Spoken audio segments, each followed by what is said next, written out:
Dear students, आज हम लोग 9वां चैप्टर त्रिकोणमिति के कुछ अनुप्रयोग, इसी को जो है ऊंचाई एवं दूरी के नाम से भी जाना जाता है, उसको आज हम लोग शुरू कर रहे हैं। तो त्रिकोणमिति के अनुप्रयोग का मतलब हुआ कि त्रिकोणमिति का हमारे लाइफ में कहाँ पर प्रयोग किया जाता है, उसी से संबंधित ये जो है चैप्टर है। इसी को जो है ऊंचाई एवं दूरी के नाम से भी जाना जाता है, हाइट एंड डिस्टेंस। जैसे मान के चलिए कि हम लोग बच्चा क्लास में जोड़ घटो गुना भागा पढ़े, तो फिर उसका प्रयोग हुआ कि नहीं हुआ। आप मार्केट जाते हैं कोई सामान खरीदने के लिए, आपको जो है आपकी मम्मी आपको 100 रुपया दिए, आप कौन कौन सा सामान लिए, क्या उसमें कितना रुपया का सामान हुआ, क्या कितना बचा, इस चीज का आप हिसाब देते हैं ना घर में। तो कहने का मतलब क्या, आपने जो जोड़ घटो गुना भागा पढ़ा उसका फिर आपने अप्लाई किया अपने लाइफ में। उसी तरह से त्रिकोणमिति जो पढ़े तो उसको अब अप्लाई करना है। तो आइए इसमें सबसे पहला पॉइंट हम ये जानते हैं, क्षैतिज रेखा क्या होता है। क्षैतिज रेखा, उदग्र रेखा, दृष्टि रेखा, उन्नयन कोण, अवनमन कोण, इन सब चीजों के बारे में पहले हम जानेंगे और फिर तब आगे जो है प्रश्न करेंगे। तो आइए सबसे पहले है इसमें क्षैतिज रेखा। तो क्षैतिज रेखा, इसको इंग्लिश में बोला जाता है हॉरिजेंटल लाइन।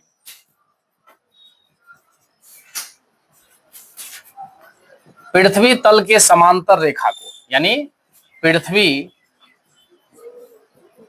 तल के समांतर रेखा को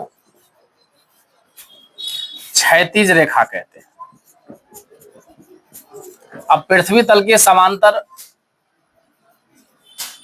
हम देख रहे हैं कि बेंच का जो कोर है, किनारा, जैसे हम देखिए ये मार्कर है ना, इसको हम पृथ्वी तल के पैरेलल रखें तो ये हो गया कौन सी रेखा, क्षैतिज रेखा। जब इसी को पृथ्वी तल के लंबवत रखेंगे तो तब ये हो गया उदग्र रेखा, यानी वर्टिकल लाइन, ठीक ना। क्षैतिज रेखा का एग्जांपल मान के चलिए, जैसे आपका ये देखिए डेस्क है, उसका जो किनारा है ना, ये तो वो भी क्षैतिज रेखा का उदाहरण हो गया। तो पृथ्वी तल के समांतर रेखा को क्षैतिज रेखा कहते हैं। जैसे देख लीजिए इस तरह का लाइन।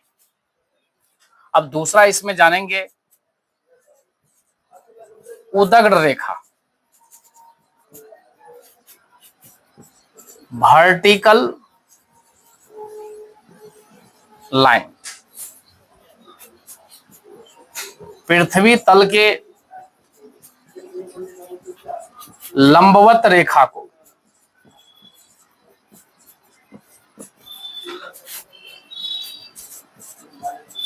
उदग्र रेखा कहते हैं। जैसे देखिए कि पृथ्वी तल के लंबवत, तो पृथ्वी तल पर जो लंबवत रेखा होगा, पृथ्वी तल के लंबवत, जैसे कोई भी वृक्ष है, पेड़ है, वो सीधा पृथ्वी पे है कि नहीं है, तो वो हो गया आपका उदग्र रेखा का एग्जाम्पल। जैसे हम मार्कर को जो है इस तरह से कर दिए, ये हो गया उदग्र रेखा। ऐसा कर देंगे क्षैतिज रेखा, पृथ्वी तल के समांतर है। इस तरह से कर दिए तो पृथ्वी तल के लंबवत है। तो पृथ्वी तल के लंबवत रेखा को क्या बोलते हैं, उदग्र रेखा। समझ गए ना। अब इसके बाद देखिए दृष्टि रेखा, लाइन ऑफ साइट।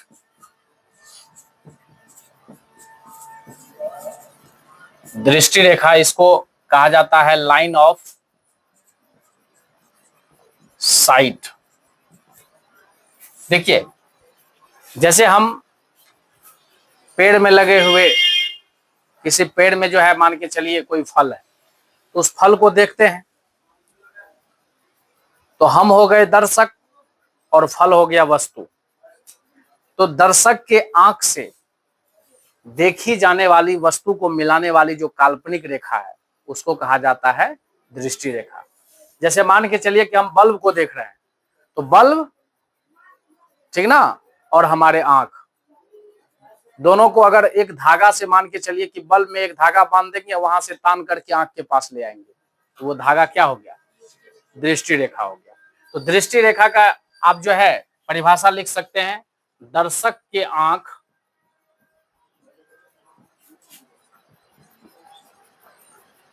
और देखी जाने वाली वस्तु, जिस वस्तु को हम देख रहे हैं, देखी जाने वाली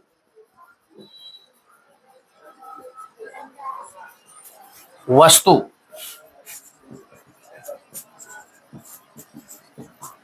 को मिलाने वाली रेखा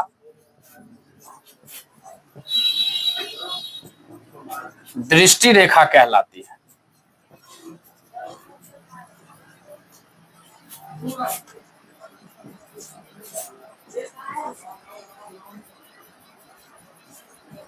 जैसे मान के चलिए कि ये है वस्तु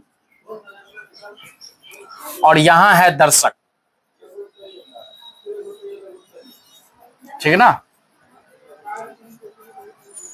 तो इस तरह से वस्तु को दर्शक के आंख से अगर मिला दिए, ठीक है ना, ये वस्तु, ये है दर्शक और दर्शक देख रहा है वस्तु को, कोई चीज को देख रहा है, तो दर्शक के आंख से हम देखी जाने वाली वस्तु को हम क्या किए, एक रेखा से मिला दिए, ठीक है ना। तो इस रेखा को क्या बोलेंगे बाबू, दृष्टि रेखा बोलेंगे, समझे। इसी को लाइन ऑफ साइट बोलेंगे। जैसे मान के चलिए कोई छत पे है, ठीक है ना, और छत पर से नीचे जो है रोड पे किसी कार को देख रहा है, तो उसके आंख यानी दर्शक की आंख और कार को मिला दिए एक रेखा से, वो हो गया कौन सा, दृष्टि रेखा हो गया। समझ गए। अब दृष्टि रेखा जब आप समझ गए तो आप जो है देखिए उन्नयन कोण और अवनमन कोण भी समझेंगे। आइए इसके बाद हम लोग जानते हैं उन्नयन कोण।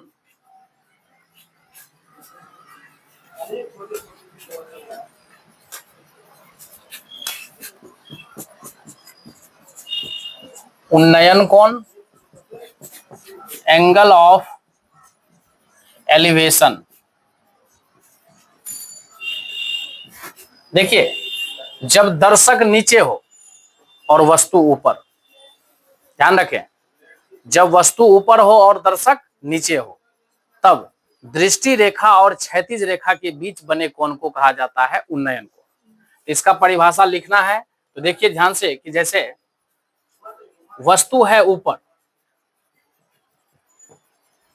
और दर्शक है नीचे, तो हमने दर्शक के आंख को वस्तु से जोड़ दिया, ये हो गया दृष्टि रेखा। और उसके बाद जो है एक क्षैतिज रेखा, तो एक ऐसी रेखा खींचिए पृथ्वी तल के समांतर, ऐसा एज्यूम करके जो दर्शक की आंख से होकर किस तरह से जाए। तो बताइए ये हो गया क्षैतिज रेखा, ये हो गया दृष्टि रेखा। तो इस दोनों के बीच के जो ये कोण है, इसी को कहा जाता है उन्नयन कोण। क्लियर हो गया। अगर दर्शक ऊपर हो, ऊपर का मतलब जैसे मान के चलिए कोई टावर पे चढ़ा हुआ है और नीचे रोड पे किसी कार को आते हुए देख रहा है, अब बताइए कि दर्शक अगर टावर पे चढ़ा हुआ है और वहां से नीचे किसी गाड़ी को यानी किसी कार को आते हुए देख रहा है, तो यहाँ पर तो दर्शक ऊपर है और वस्तु नीचे है, तो हम क्या करेंगे, दर्शक के आंख से वस्तु को जोड़ दिए, तो ये हो गया दृष्टि रेखा। अब दर्शक तो ऊपर है, तो दर्शक ऊपर है तो पृथ्वी तल के समांतर एक रेखा खींचो तो जो दर्शक की आंख से होकर के जाए। अब बताइए दृष्टि रेखा, ये हो गया क्षैतिज रेखा। इस दोनों के बीच जो ये कोण बना, इसको बोलते हैं अवनमन कोण। समझ गए ना, अवनमन कोण। तो जब दर्शक नीचे रहेगा और वस्तु ऊपर, तो बनेगा उन्नयन कोण। और जब दर्शक ऊपर रहेगा और वस्तु नीचे, तो अवनमन कोण। जैसे आप छत पे जैसे जाकर के किसी चीज को देखते हैं, समझ गए ना, तो छत पे जब चढ़े हुए हैं, नीचे मान चलिए कार जा रही है, कोई व्यक्ति ही जा रहे हैं, उसको देखते हैं, तो इस केस में अवनमन कोण बनेगा। तो यहां पर आप जानिए सबसे पहले कि उन्नयन कोण का परिभाषा, जब वस्तु ऊपर हो और दर्शक नीचे हो, तब दृष्टि रेखा और क्षैतिज रेखा के बीच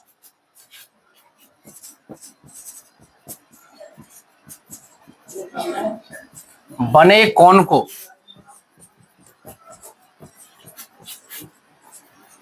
उन्नयन कोण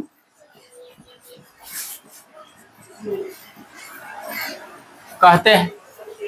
जैसे देखिए कि वस्तु ऊपर में है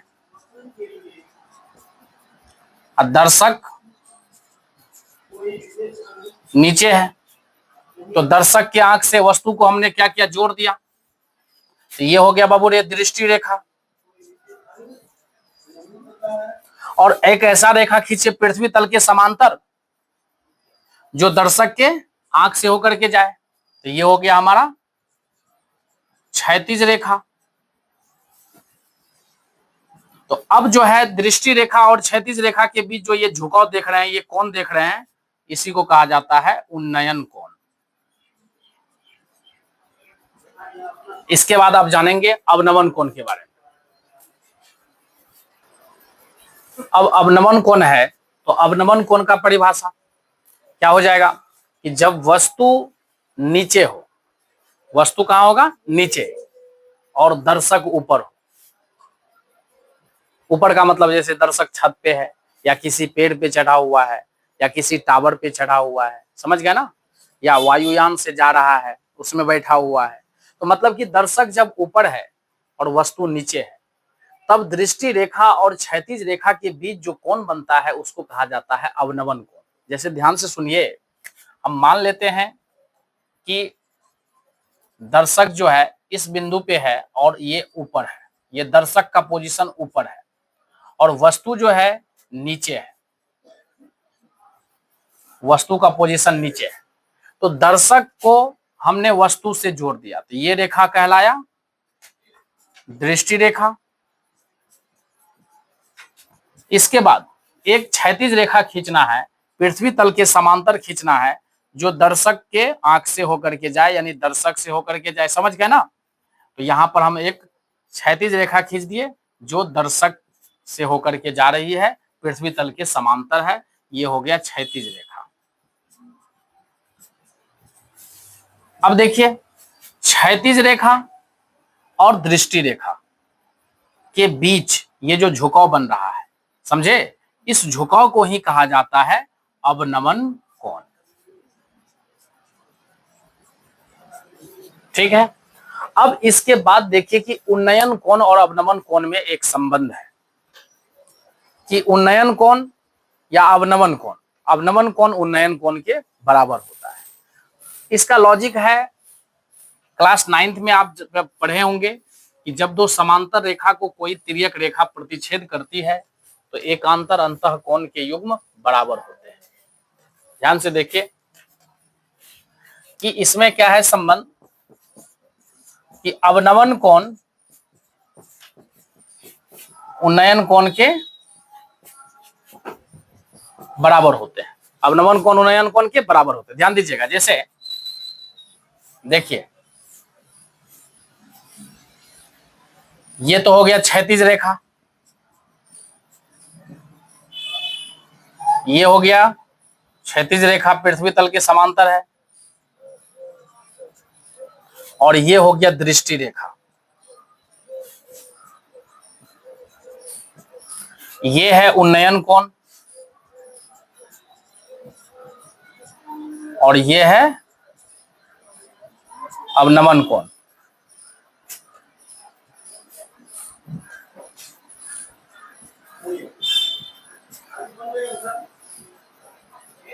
ध्यान दीजिए, तो हमने क्या कहा कि जब दो समांतर रेखा को कोई तिर्यक रेखा प्रतिच्छेद करती है तो एकांतर अंतः कोण के हर एक युग्म बराबर होते हैं। तो यहां पर देखिए कि अवनमन कोण ऊपर और उन्नयन कोण नीचे, तो ये वाला कोण इसके बराबर होगा कि नहीं होगा, इसलिए दोनों में संबंध होता है कि अवनमन कोण उन्नयन कोण के बराबर होते हैं। इसी फिगर को आप ऐसे भी लिख सकते हैं,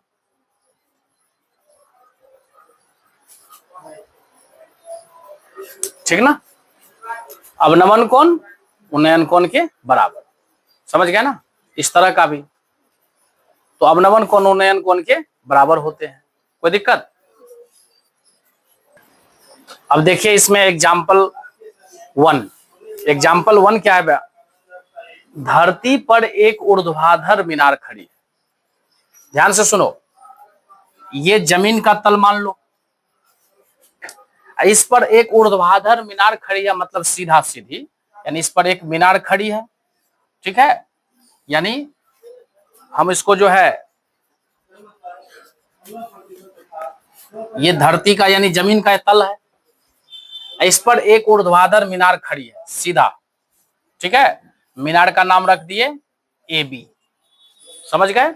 अब इसके बाद क्या बोल रहा है सुनिएगा, धरती के एक बिंदु से, यानी जमीन पर एक बिंदु हम जो है सी लेते हैं, तो धरती के एक बिंदु से जो मीनार के पाद बिंदु से, ध्यान से सुनिएगा, कोई चीज अगर सीधा इस तरह से खड़ी है तो ऊपर वाला जो पॉइंट है इसको कहा जाता है शिखर या चोटी, समझे। और नीचे जो रहता है इसको आप कह सकते हो आधार, या इसको बोल सकते हो पाद बिंदु, समझे, या बॉटम। ऊपर हो गया टॉप, नीचे हो गया बॉटम। तो क्या बोला सुनिएगा ध्यान से, कि धरती के एक बिंदु से, तो धरती पर एक बिंदु मैंने क्या लिया सी, जो मीनार के पाद बिंदु से, तो मीनार का पाद बिंदु क्या है बताओ, बी है ना, मीनार का शिखर बिंदु ए है और पाद बिंदु बी है। तो बोला कि धरती पर जो एक बिंदु सी है वो मीनार के पाद बिंदु से 15 मीटर दूर है, यानी इस बिंदु की दूरी, सी की दूरी जो है बी से कितना है बाबू रे, 15 मीटर। आगे सुनिएगा, मीनार की शिखर का उन्नयन कोण 60 डिग्री है। इस बिंदु से मीनार के शिखर को देख रहे हैं, तो जब यहां से मीनार के शिखर को देखेंगे तो हम इस बिंदु को क्या करेंगे, मीनार के शिखर से मिला दिए। और मिलाने के बाद देखिए ये जो दृष्टि रेखा है और ये है क्षैतिज रेखा, तो ये वाला जो कोण है यही है उन्नयन कोण, और यही दिया हुआ है कितना रे, 60 डिग्री। तो कहता है मीनार की ऊंचाई, यानी ये हाइट निकालने के लिए ए बी का मान। कोई दिक्कत? तो इसको जब बनाएंगे तो सबसे पहले यहाँ पर एजम्पशन लिखेंगे, मतलब कि जो क्वेश्चन दिया हुआ है उससे लिखेंगे कि माना कि ए बी एक मीनार है, फिर उसके बाद धरती के एक बिंदु सी से मीनार के शिखर ए का उन्नयन कोण 60 डिग्री है, ठीक है। उसके बाद सुनिएगा, बिंदु सी, यानी धरती पर जो बिंदु है सी, मीनार के पाद बिंदु बी से 15 मीटर दूर है, तो हमें मीनार की ऊंचाई ए बी ज्ञात करना है। अब जरा ध्यान दीजिएगा कि ये एक समकोण त्रिभुज बन गया, क्योंकि जमीन पर कोई भी चीज खड़ा रहेगा ऊर्ध्वाधर, तो कहने का मतलब ये 90 डिग्री का कोण होगा। इस प्रकार से आप देख सकते हैं कि एबीसी एक क्या है बाबू रे, समकोण त्रिभुज है। और जो इसमें देखिए समकोण त्रिभुज में ये कोण दिया हुआ है आपको, ये बीसी दिया हुआ है, निकालना क्या है ए बी। तो आप ध्यान दीजिए कि जो हमें निकालना है समकोण त्रिभुज एबीसी में, जो हमें निकालना है वो इस कोण के लिए, जो कोण दिया हुआ है उस कोण के लिए बताइए क्या है, सामने वाली भुजा है कि नहीं है, तो ये हो गया लंब, ठीक ना। और इस कोण के लिए जो भुजा दिया है वो क्या है, आधार। अरे जो दिया है उसी पर ना फोकस करेंगे। तो हमको दिया है ये कोण, तो हम इस कोण के लिए सोचेंगे कि इस कोण के लिए जो निकालना है वो क्या है, लंब है, और जो दिया है वो क्या है, आधार। तो बताइए लंब और आधार किसके फॉर्मूला में होता है, टेन और कॉट में होता है। तो हम इस 60 डिग्री के लिए कौन सा त्रिकोणमितीय अनुपात लगा देंगे? tan लगा देंगे, समझ गए ना, या cot लगा देंगे। तो देखिए tan 60 डिग्री यानी 60 डिग्री के लिए कौन सा लगा दिए? tan। तो tan 60 हो गया। अब tan थीटा बराबर होता है लंब बटे आधार। अब लंब किसके लिए बाबू रे? 60 डिग्री के लिए। तो 60 डिग्री के लिए लंब क्या है बताओ? A B. और इसके बाद 60 डिग्री के लिए आधार क्या है? B C. समझ गए ना। अब इसके बाद आगे मान रखेंगे, tan 60 का मान कितना होता है? √3। अब बराबर में ए बी हमें जो है निकालना ही है, उसको हमने h मान लिया। और ये जो बी सी है ना, ये क्या है? 15। अब कोना कोनी गुना होगा, और जब कोना कोनी गुना हो जाएगा तो देख सकते हैं आप, बाएं बगल में है √3/1, अब बराबर में है h/15।